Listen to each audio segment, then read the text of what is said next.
Welcome to the deep dive. Today, we're trying to look into the crystal ball, so to speak, for the Catholic Church. Focusing on who might become the next pope. Exactly.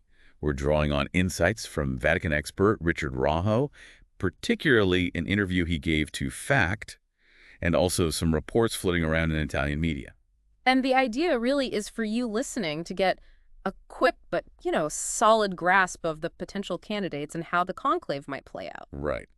So let's jump in. What's the first big takeaway?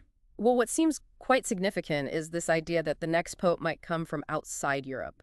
Raho certainly thinks that's becoming more likely. Yeah, and he specifically mentions Africa, doesn't he? Pointing to Cardinal Peter Turkson from Ghana. That's right, Turkson. He's currently the Grand Chancellor for the Pontifical Academies of Sciences and Social Sciences. And wasn't he the Archbishop of Cape Coast before that? He was, yes, a pretty significant figure. What makes him particularly stand out now, though, apart from, being from Africa? Well, his connection to Pope Francis's big environmental encyclical Laudato Si', he was apparently quite involved in its creation. Ah, interesting.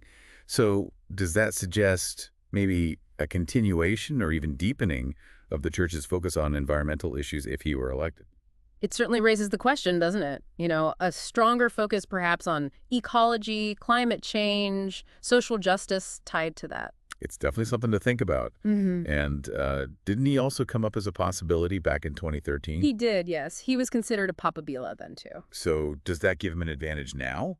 Experience, name recognition within the college?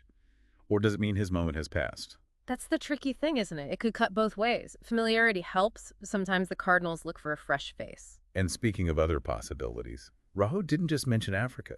No, he also brought up Asia, specifically Cardinal Luis Tagle. Tagle, right.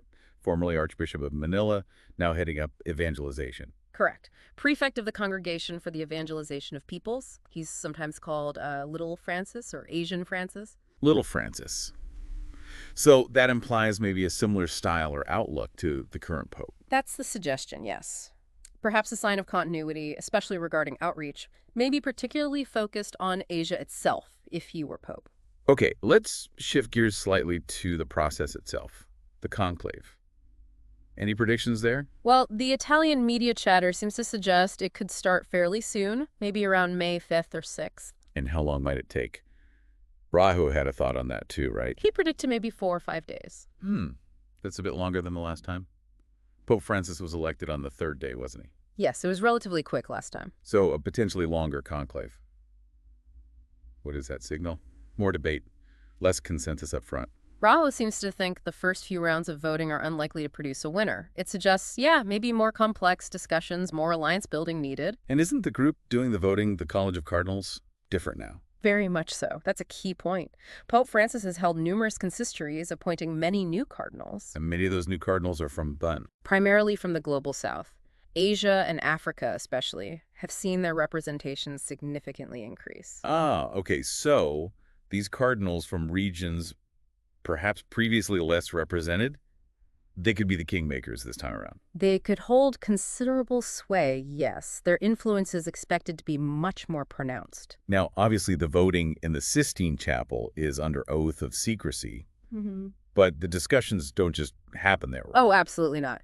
Raho points out, and it's well known, that a lot of the real talk, the sounding out of candidates, the strategizing that happens beforehand, in private rooms, over meals, in the corridors. So that's where the consensus starts to build, even before the formal ballots. Exactly. Those informal networks and conversations are crucial. Okay, let's quickly recap them.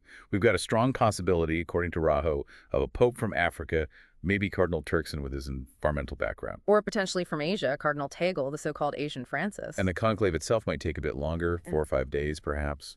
Largely because the makeup of the College of Cardinals has shifted, with a much stronger voice for the global south. Right. So the final thought for you listening might be this.